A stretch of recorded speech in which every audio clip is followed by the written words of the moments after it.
Welcome to the Utah Street Banter Podcast. Welcome, everybody, to our Thanksgiving episode here on the Utah Street Banter Podcast. I'm Cody. With me, like always, is Elisha. What's up, buddy? Not too much. As you guys can tell if you've seen recently, I'm back home now. So we got an in-person episode in for you guys. Special treat. Yeah. Getting right before Thanksgiving. Absolutely. We're pretty excited, and we hope that y'all have a great Thanksgiving. I brought a y'all there. I didn't realize I was going to do that. But so we're getting ready for this is our season finale today. And so we'll be back with you at the beginning of next year. Not next season, but next year we're going to be back. Got some fun episodes planned. Final episode. Man, I should know this, but I don't know how many episodes we've done. No clue. But it's been close to a year. It's been a crazy season. Great time to start an Orioles podcast, really. Yeah, for real. Well, the first half was good, look. and then the second half was pretty bad. We're probably in the 20s or 30s, I'd have to imagine, because we started early 2024.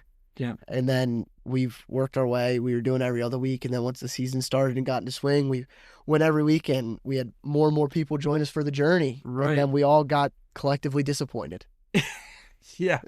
Anyway, what a great time. What a great time. But hey, we had hope. Exactly. We had hope. I mean, what's some big things that happened throughout our first season? It was remember we had we jumped on as fast as we could when we found out that we signed Corbin Burns. Yeah, that was pretty awesome. That was a big deal. I remember that night because so for those of you that don't know, which is going to be pretty much anyone that's not my family, I help run a spike ball club at my school, and I was actually playing spike ball and saw that I had a call from Cody, went to answer it, and when he told me we traded for Corbin Burns, I was like, you're kidding me. There's no way.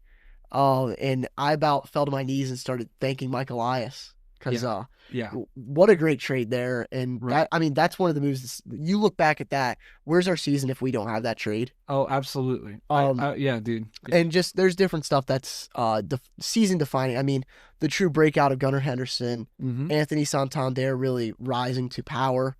Yeah. And I mean, you look at all the bad stuff, and there's just as much good stuff to go around. We have so much young talent, and there's a lot to be thankful for the Orioles. But you know what's something I am not thankful? I am thankful that we don't have to deal with, though. Oh, hold on, this is episode 40. Really? Number 40. I didn't think we had that many. Episode number 40. Look at that. Woo! 40 episodes. 40 episodes. Let's go, man. That's impressive. Sorry. No, you're good. I didn't mean to cut you off. No, I was just saying. I'm thankful that we don't have to be stressed about our team signing Juan Soto or no one else, because for the teams that are going to sign him, it's pretty much him or nothing. Yeah. And I like looking at some of the rumors and stuff. I mean, sadly for Orioles fans, the one thing we do have to be stressed about is like 3 of the 4 teams that seem like they're seriously considering him are interdivision. Yeah. So go Mets. I'm kind of rooting for Steve Cohen to pull the trigger there. And this is what I was telling him actually before. People may think I'm wrong for this. I kind of would prefer him to go to the Yankees over any other team that's not the Mets, purely because if the Yankees sign him, they do nothing else this offseason, and they get worse as a team. Yeah, they just spent a lot of money on keeping their pitcher. I can't think of his name, but their best pitcher in baseball. Cole. Garrett Cole. And now they're going to, if they get Soto, they're going to pay top dollar because Soto's not like one of those people where he's just going to go to be loyal. Yeah. He's going to get paid, and this can be probably the biggest paycheck he ever signs in his career. So I think we're looking at the second biggest contract in baseball outside of Ohtani's, just because as good as Soto is, he's not getting up on the bump. Yeah.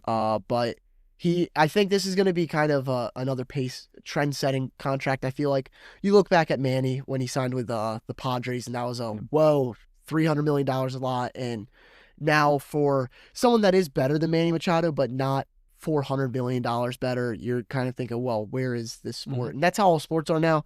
But we got to look to where we're going to spend our money as an Orioles team. But you know who I'm glad we're not spending our money with? I'm glad we're not like the Angels right now, who I know none of you are aware, but Cody just had a birthday recently. He turned 33. I'm very And young. he could have joined a nice crew of Angels signings. Kevin Newman, who's 31, Yusei Kikuchi's 33, Travis d'Arnaud is 35, and Kyle Hendricks is 34. They just signed those 4 players. They just dropped about 80, 90 million on all of them collectively, and their average age is Cody. Appreciate that. Um, Appreciate that. he got a nice phone call on his birthday. I just went through the Orioles roster to find who's older than him. That was very nice.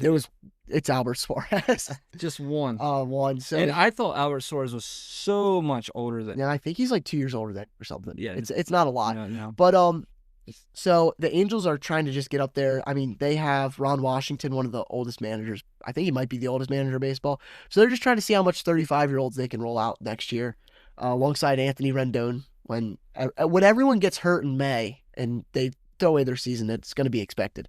I do have some trivia for us before we fully move All right, on, let's though. do this. So this one, I'm going to take it back. This is actually before my time, but you'll like it. Who has the highest single season batting average since in the wild card era for the Orioles? So that's since like the 2000s and 90s and stuff. Who's the best Who average? has the best single season average? The whole season, or Yeah, just throughout during the the whole season Okay. All right. during the more modern era, going back to like the late 90s.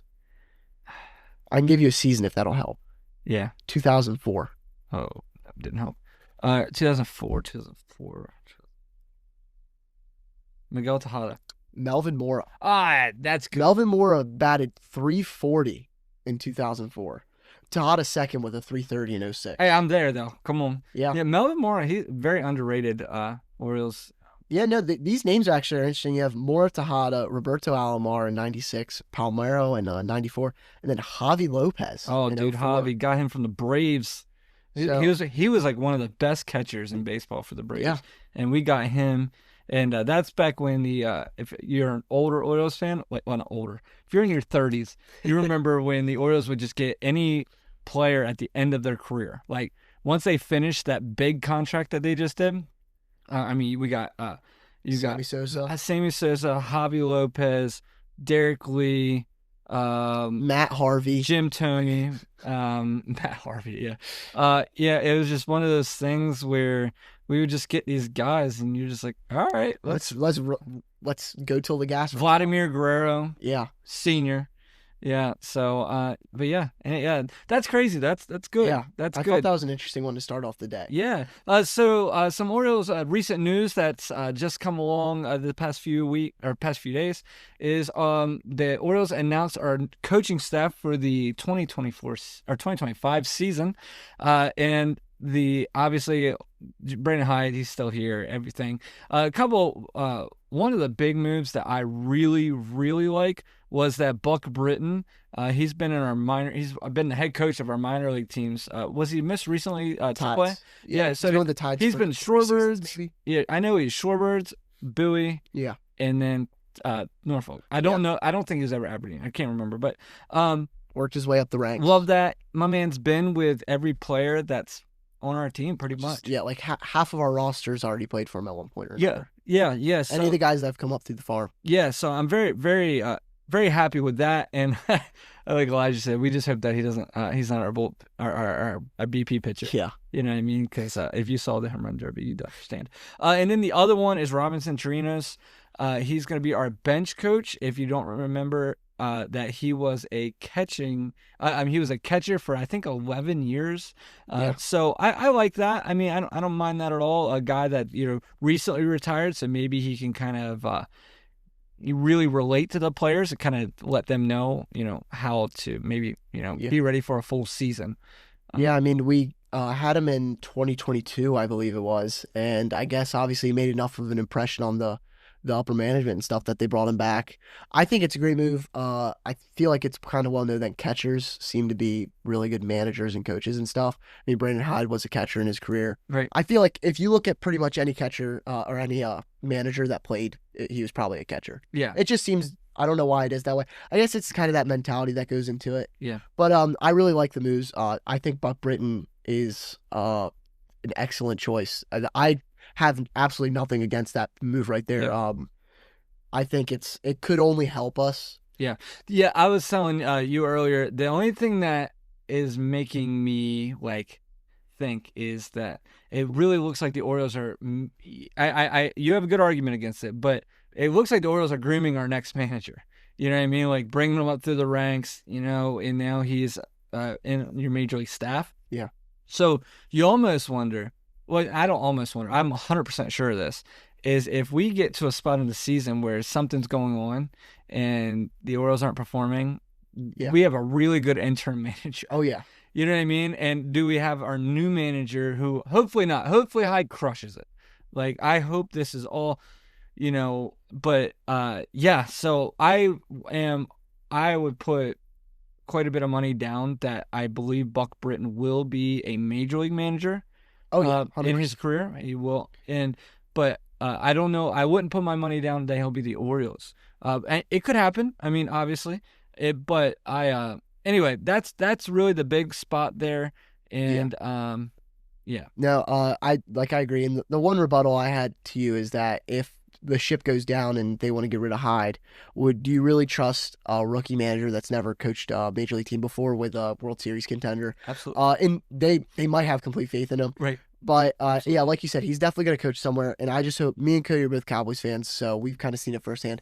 I just hope this doesn't turn into a Mike McCarthy, Kellen Moore situation where the ship's going down and you're sticking with Brandon Hyde and you're gonna let this guy walk away. Yeah. And I mean, it could be I like that. That's good. Yeah, I mean, as Cowboys fans, we've seen as much coaching problems as you can. So Hyde's a piece of cake. Yeah. And I don't know where I'm at on Hyde is I don't think he's a absolutely spectacular manager. But I don't think he's terrible either. Like some of his decisions aren't great. Some of them are. I feel like he's kind of middle of the pack for me. Our team, I feel like, especially in 23 and 22 when we were really kicking, and even the beginning of this year, we really rely heavily on like vibes. Like we're a really vibe based team.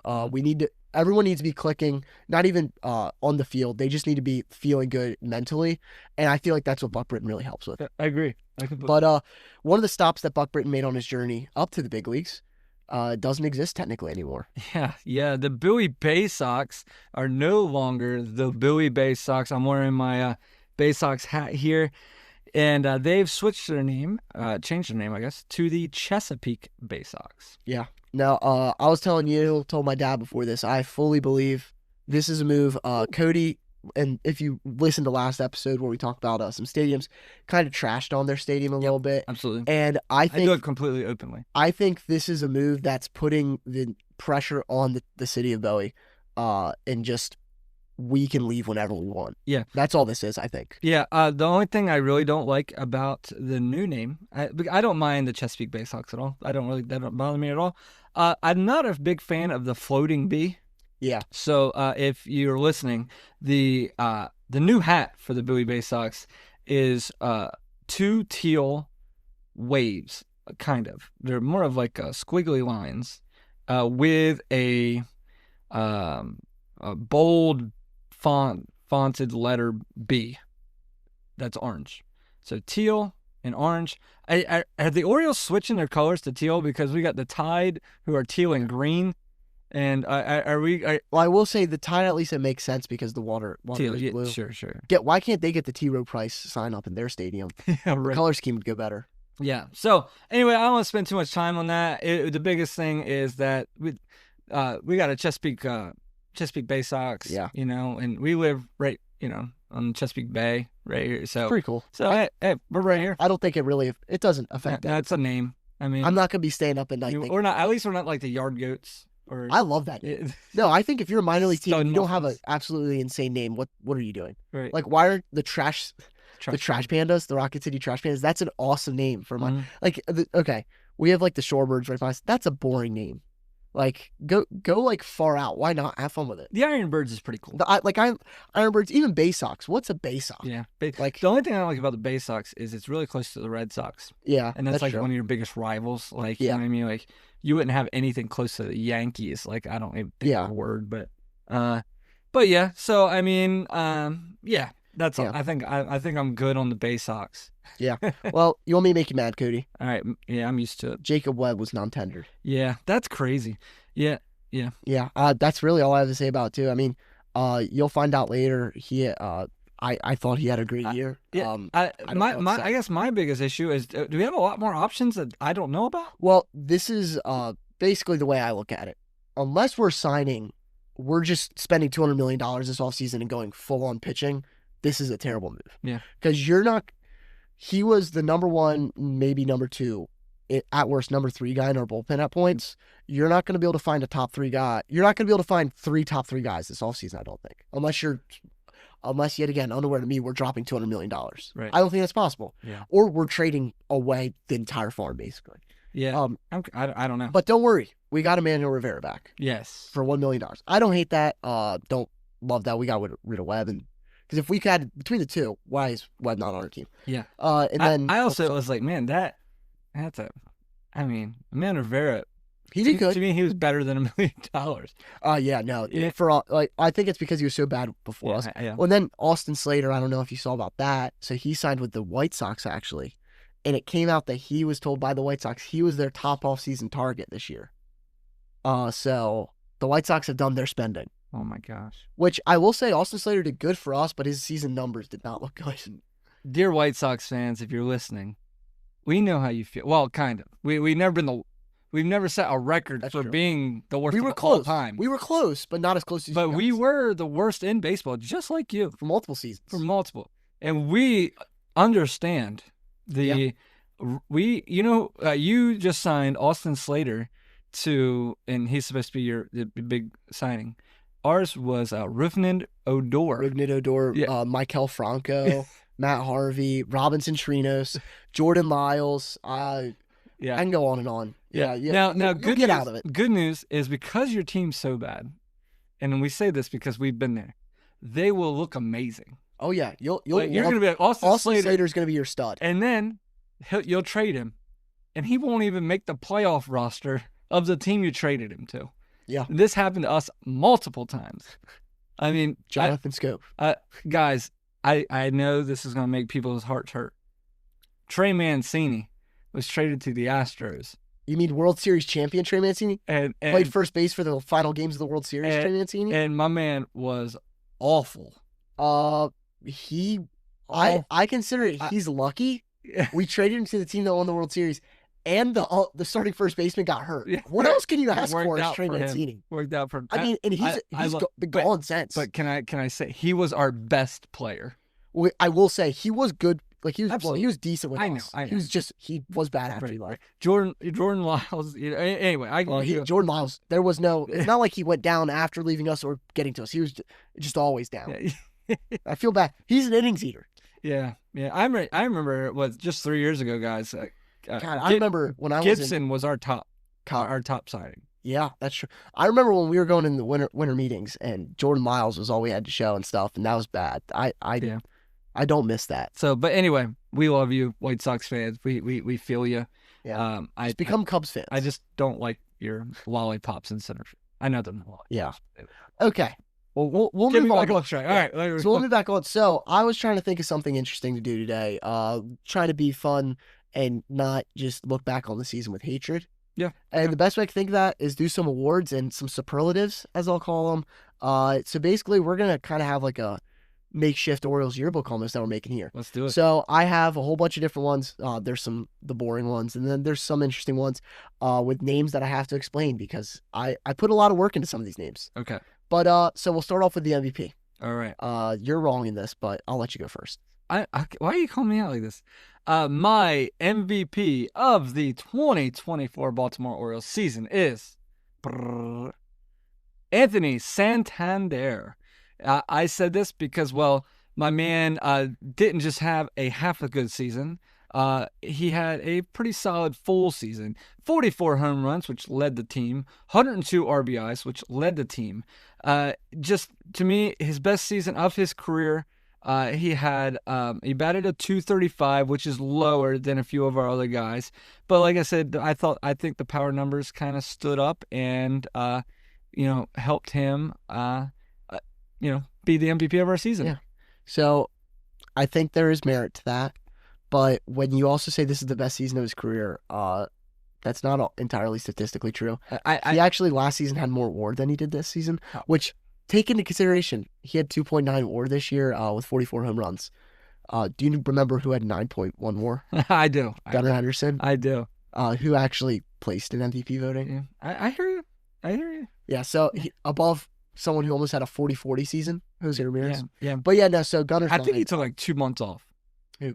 Gunnar Henderson. Yeah, and he still had 9 WAR. He didn't play the last season. No, I'm not. He played one half of baseball and had 9 WAR. I mean, obviously, if you would have said Anthony Santander was your MVP, then my MVP would have been Gunnar. Yeah, no, I know. You just didn't want to say the same as me. Yeah, so I think both of those are solid.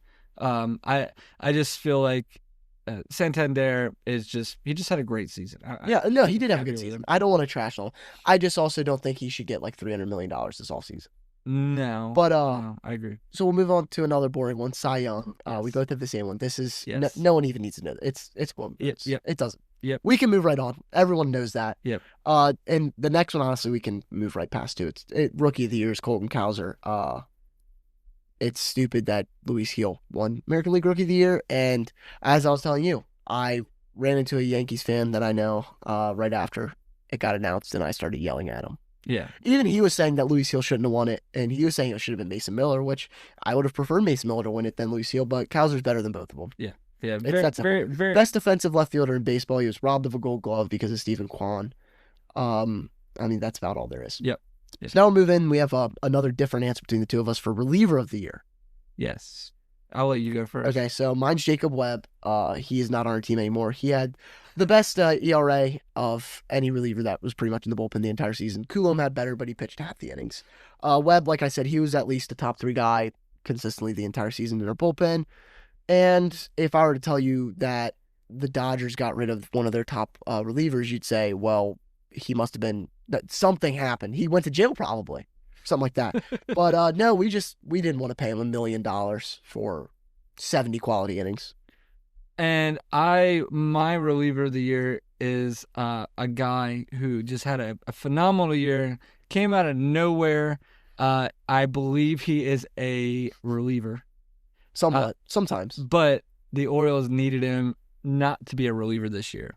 And I needed to find a way to put this man's name into this because he deserves something. And my reliever of the year is Albert Suarez. Albert Suarez, just to give you a heads up, because if you don't agree with me that he's a reliever, he pitched in 32 games this year, and 24 of those 32 he started. So he didn't start all of them. He didn't start 8. He came out of relief in 8 games, and that's enough for me. That's enough games for me. He went 9-7, but the biggest thing I thought I really liked out of him was his 3.7 ERA. In case you want to kind of figure that in, Grayson Rodriguez had a 3.8. Dean Kramer had a 4.10. So it's one of those things where he was one of our top 3 pitchers of the season. And like I said, I wanted to find a way to get him in this. And I saw that one of Elijah's is a reliever of the year, and boom, I put him in. I'm fine with you putting him as that because, he deserves. I mean, I debated putting him for Cy Young.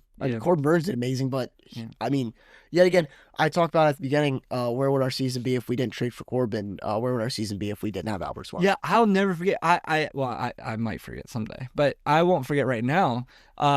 When they brought in Albert Suarez to pitch the first game. Yeah. And I'm like, what is this? And then he's like crushing it. And on the radio, I was listening to it on the radio, and they were like, man, this, older guy. I say that because I'm not much older. But yeah, so, and just crushed it, and we thought it was a 1-hit wonder, and then a 2-hit wonder, and he just kept crushing it. I'd be honest, I know I put him as reliever of the year. The only struggles he had was relieving. Yeah, you know what I mean? Honestly, relief appearances. So that's really the only time he struggled. No, I mean, and he gave up a little bit of home runs this year, but that was really it. No, he was great. So now I want to get into more of the fun ones. Being creative, trying to not think of about all the sadness. But this one's best dressed. Best dressed. I will say, the Orioles are a fairly nicely dressed team compared to a lot of teams out there. Yeah. Who do you have? Myself. I think I look good all the time. Okay, who do you actually have? Okay, I have. We know that's not true. I have Mountcastle, and I think just number one is, I know this isn't this year, but 2 years ago, the Power Rangers thing. That was pretty awesome. Last year. That's what? Yeah, last year. Okay, yeah, Last year. It's still 24. Yeah, I'm Still forgetting where I'm at. 2 seasons ago. 2 seasons. Right. Okay. So yeah, Mount Castle, I believe. My man can always just look sharp. Yeah. And yeah, that's what I'm going with.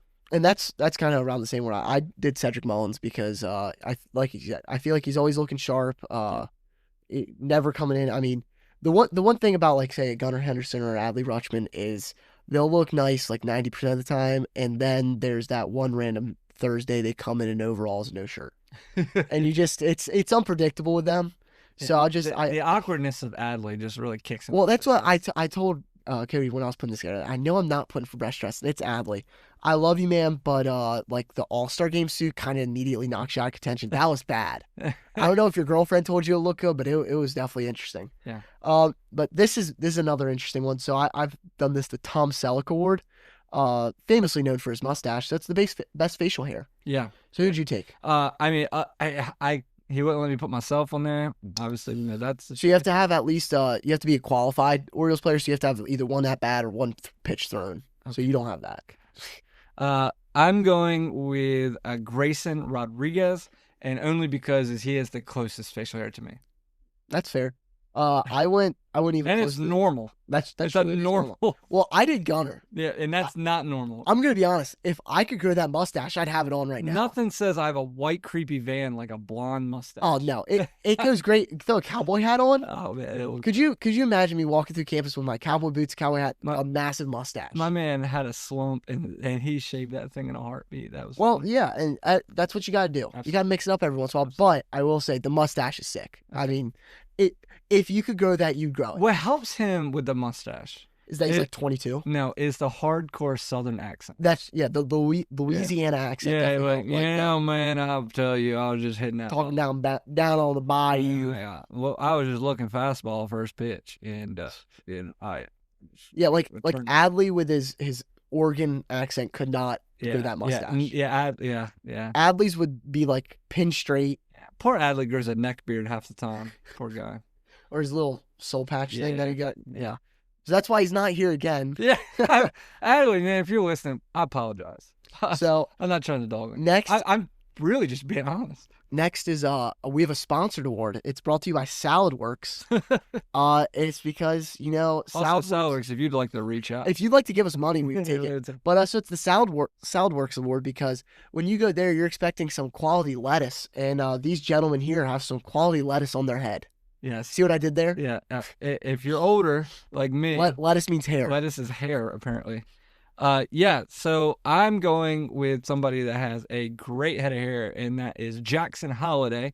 My man, it reminds me a little bit of like the Gunnar Henderson when that helmet flies off. Yeah. The hair, but it's a good flow. Jackson, your leadoff or your first hit. I was at that game. It took a little while. Only took 2 weeks. Yeah, it took a while. But when the helmet flew off, you went the second. Great hit.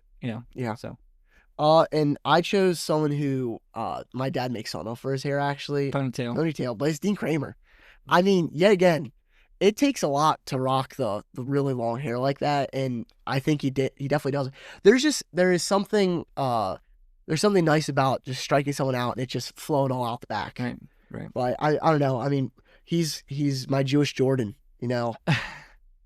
He rides for his country in the WBC. He might not be good, but he's failed us in the playoffs many times. Yeah. But this year's the year. That's what I keep telling myself about Kramer. Yeah, because I tell you, with Dean Kramer, you get like hope. Like you see like what he can do.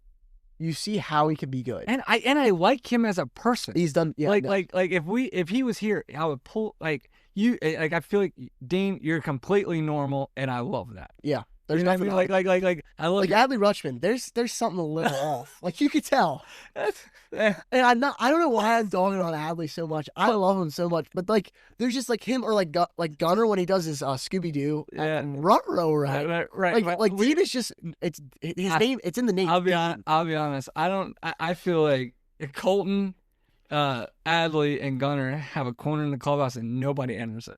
You know what? But they probably have the most fun over there putting their Legos together. Dude. You're not wrong. That's No, the problem. like, and that's what, if I was in the clubhouse, I'd want to be with them. Yeah. They're definitely have, because I can imagine like Dean Kramer and James McCann off in there. What are they doing over there? Yeah. James McCann definitely isn't in that corner. Mountie might be in there sometimes. Yeah, Mountie dabbles. But yeah. but And then you got Jackson's over at the kids' table. Yes. So he's off to his own. Yeah, I don't know if Jackson's getting in there, No, Jackson, he's wanting to look. He's 19, 20-hour-old. He's trying to look mature. He says, I can't hang with them. Yeah, they're like, hey, boy, I was out last night. Oh, yeah, were you at like a bar night? Nah, we were building a Star Wars Lego. We were building the Death Star. Till like 2 a.m. last night. Don't know how we're going to get down the plane, but that's hilarious. I don't know if you realize this. I actually just found this. Colin Cowser, he's actually dating a Cowboys cheerleader. Yeah, that's so he's connecting our two teams there. I love it.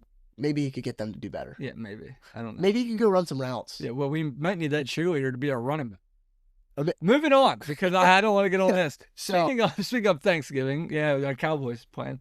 The Giants. Luckily, we're playing the Giants, who, thank God, I could go play quarterback and do just as good. Real quick, hey, Orioles fans, we love you so much. But if you like the Redskins, that was a great game last week. All right, go ahead.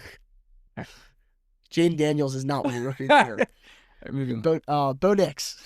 But okay. So I have this next one. Who's most likely to be a coach? Okay. And now it was hard. Yours is a good one. I was struggling not to put that one, but I like mine. I like yours too. You go. All right. I picked James McCann. I picked that for two reasons. I feel like he's a little older, so I can see him being. Oh yeah. Like you could already see it. But also, I watched a few interviews of him, and he's very intelligent. And I feel like he relates to the players very well. If he's not on the Orioles this year, I will miss him, but I will understand if he's not. I hope that I've just gained so much respect for him being on this Orioles team, and I've seen the leadership capabilities he has. I can't imagine how hard it is to not be a starter and to be a leader on a team and to gain respect from players, even though you're not starting. Yeah, but absolutely. he fully has it, and I feel like that's what you need as a coach. He reminds me a lot. I can't think of his name at the second, but the Cubs coach David Ross. He reminds me a lot of David Ross. Yeah, not as funny, more serious. Yeah, well, and I definitely agree. Like if you were to ask me realistically who I could see two players in baseball, like give me two players in baseball who could be coaches one day, James McCann's going to be one of them. My other guy wouldn't, but that's just because I also wanted to pick him. Yet again, catchers make good coaches. Yep. Don't know what it is. He could be a great coach because I think there's two different sides of like you said, David Ross funny. Another person I look at is Austin Hedges. There's a reason you have a man that's batting 150 like over the past 3 seasons on your team. Yeah. It's just like a great leader like that. And James McCann is better than Austin Hedges. Two completely different personalities. Yeah. But this is the difference between that. James McCann could be Stephen Vogt, retired this year, and in 2 years he's managing a team. Mm-hmm. Austin Hedges needs to go grind out some like coaching job in like Double-A for like 10 years to wear down the silliness a little bit, and then he's fine. Yeah. Because you can't be that goofy to be a major league coach. But I still think I love Austin Hedges. Like if we signed Austin Hedges to be our backup catcher, I would still I think that's the second best move we can make over James McCann. Yeah. Okay. Now mine is Jordan Westberg. Purely because of like the stoic, like stone faced, like no nonsense, but also he definitely still obviously like him and Cowser I think are real good friends. And I just can't stop thinking about JJ Hardy and Matt Wieters, like those two being friends. Like this is the modern day. Like I don't know what about it is about it, but Westberg is very serious. But I don't know. I could see it. Just that grittiness. Yeah. Oh, I love that. I love it. Yeah. Absolutely. And then I actually have him again for this next one. I had a little fun with this name too. It's my Mr. Postman Award because someone's got to deliver. Boo. So it's who's the most clutch? You know, who delivers in those situations? And Westberg, I actually have stats to back this one up. I know you do. So Fangraphs has a clutch metric that they use, and Westberg actually had the best on our team with a 1.89. He's only one of two people that had above a 1. Holiday is actually the other one, which is impressive for him. Surprising season there. He did good in situations once he learned how to hit the ball again, I guess. But Westberg, he was really good. He had the walk-off home run. I know you were at that game, right? Mm-hmm. That's pretty awesome. Against the Royals, I believe it. Yeah, Royals, who right field. He couldn't have done that. I think it was like his first or second home run of the season. Yeah, couldn't have done that in the playoffs though. No. But I mean, he had a great season, and there's not much you can say about something like this. Would have loved to see what he could have done without getting hurt. Absolutely. Like what kind of stats he would have. I think if he doesn't get hurt, he makes a shot at Silver Slugger for second base. Absolutely, that's good. He had a really sneaky good season. Yeah, and you wonder, if you would have seen Jackson, if he doesn't get hurt. Yeah, I went with Anthony Santander. My stats to back that up is 44 home runs and 102 RBIs. All you need to say is the grand slam against the Astros. Yeah. Oh my God, he was a pet then, right? So, but yeah, so that's I don't have. Can you tell me his clutch rating? Do you have that? I don't think you want to. Yeah, it's probably not good. It's the third worst on the team. So negative 0.6. I'm gonna be honest. I don't know what goes in this metrics. So here's the only thing I'm wondering is because of where he bats and stuff. Is it because he had so many opportunities? And it 100% could be that because Westberg bats 2 times later. Yeah. When Santander comes up and strikes out with a runner on first and 1 out. Yeah. How does that affect it compared to when Westberg's up and he strikes out with 2 outs instead of the 1 out, and he might end the inning, but he had less opportunity. Yeah. The biggest frustration I have with him is the game.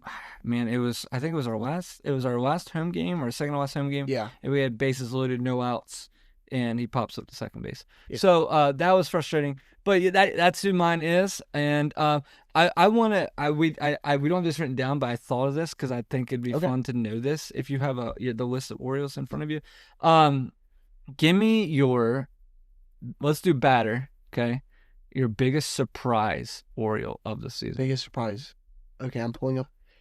My biggest surprise batter of the season. I would say Colton Cowser, but rewind the tapes back to the beginning of the season. Someone said he'd be the best rookie. Oh wait, that was me.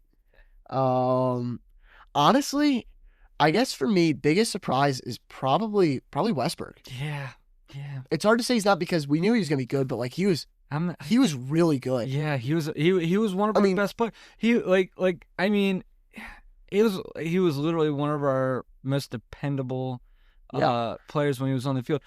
My other one is as not a good surprise.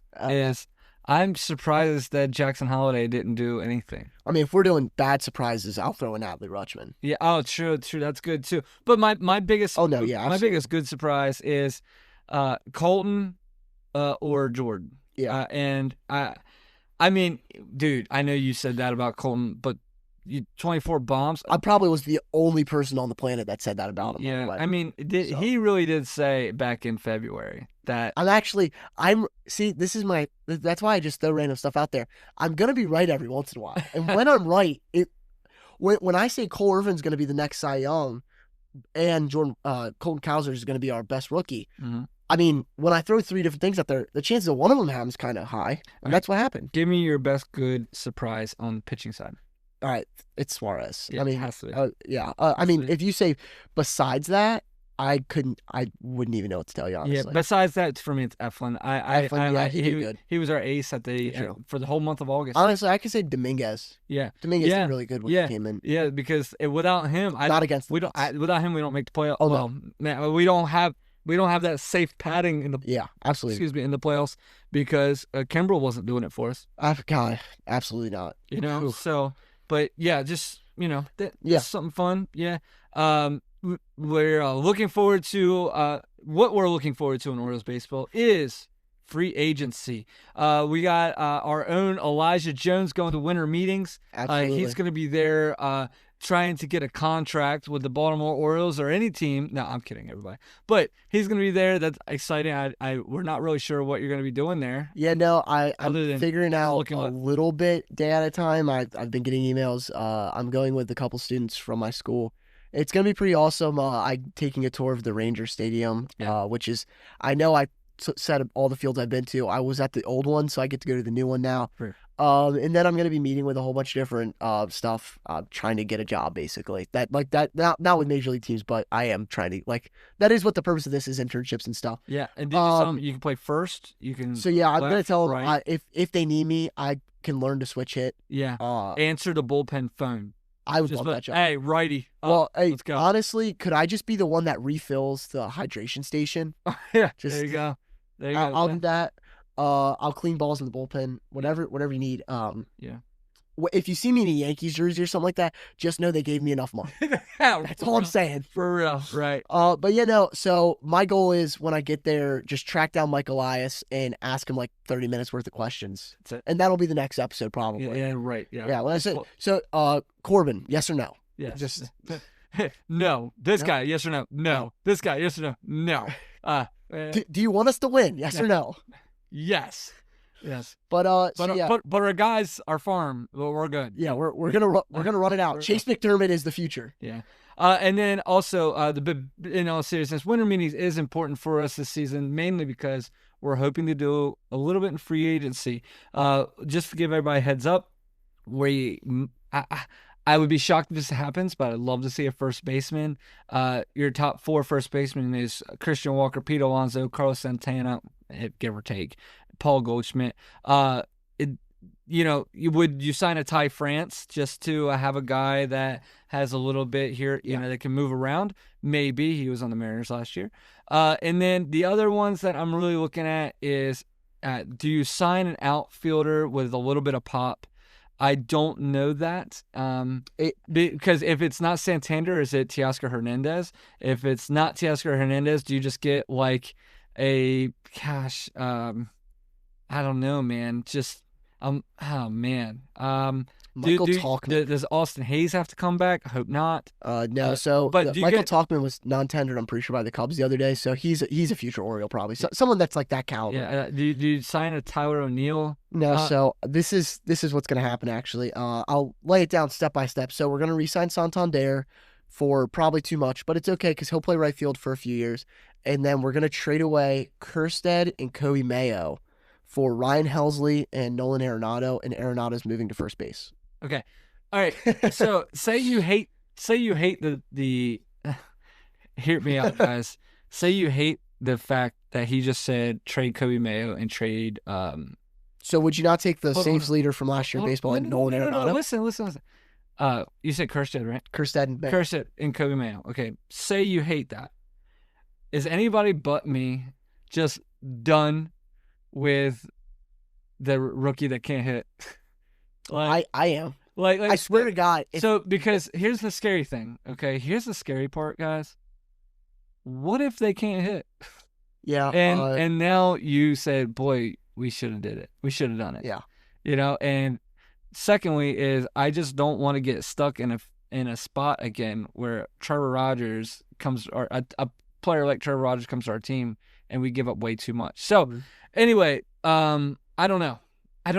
Like, I don't know. But anyway, so can you get a Crochet? You know what I mean? Well, that's Something what like that? I think. If we re-sign Santander, Kjerstad or Mayo, one of them is almost most likely gone. Yeah. And I think it's for a Crochet. Or, like, you think I'm kidding. I don't know if Arenado, he's on a kind of expensive deal. If you eat that cash, get Helsley and another prospect, I think a Mayo Kjerstad for those two. Maybe. Personally, I would take that deal. I would almost guarantee you if the Orioles offered that up, the Cardinals would eat a lot of that money. Oh, yeah, no, I think you could. Well, that's what I'm saying. Maybe another prospect. But Helsley just led the league in saves. Could you imagine him and Bautista at the back end of the bullpen? That'd be pretty nice. And then you have Nolan Arenado, who at his worst is the best third baseman defensively ever, maybe besides Brooks Robinson. Yeah. And his bat's always going to be okay. I think those are moves that you have to think about. I'm sure Elias has stuff in his brain. Probably. Who knows? Probably. He'll never tell us, and it'll probably never happen. Yes. But anyway, we hope that you guys enjoyed our first season here on the Utah Street Banner. I know I enjoyed it. Absolutely. Yeah. And we had a great time. We're learning how to get better as a podcast, every podcast. But anyway, we've enjoyed it. We hope you have. This is episode 40. Season 1, the final episode of our season. We can't wait to see you in 2025, January of 2025. And it's not that far away. It's not that far away. That's hard to believe. We hope truly that you have a great Thanksgiving. We're truly thankful for you. We're thankful for everybody sticking with us. Yeah. And it'd be pretty depressing if we saw that only like 6 people listen to this every time. Yeah, every time. That would suck. But if you're watching this this week, I give you a lot of credit for watching an Orioles podcast in November. Put us on the TV while you're eating Thanksgiving dinner. Yeah, we'll do, guys. We have a pumpkin. We decorated for We you. got fall. If you're flowers. listening and not watching, you're missing out. We are. I mean, I feel like I mean, Cody's dressed like a turkey. For those of you listening, that's yeah. I don't want you to. I don't know. that's why we hadn't said anything. It's a surprise. Right. Yeah. Just on the top half. You don't want to know what's up now. Okay. Anyway. But anyway, truly, thank you all for sticking with us. And like I said, we can't wait to see you next season. And season 2, can't wait for it. Hopefully we can get Hopefully next time we have like all of the free agents. all of They've already signed. everybody. They're all in the Orioles. All right, guys. Have a great Thanksgiving. Have a And great Christmas. And If you want to get us Christmas presents, Yes, just just- DM us and we can figure that out. Yes. Yeah. Large amounts of cash is Yeah, cash is actually preferred. preferred. Yeah. Yeah. Gift cards are okay. How about those big Bitcoin? checks? The Bitcoin? Bitcoin. It's cars. Of course. Honestly, gas. Yeah, right. Just barrels of Just or Exxon. Yeah. Just give me X, Yeah, like the right. company or something. Yeah. That's it. Anyway, guys, we will see you next year. Thank you so much. We're all. See you guys. See ya.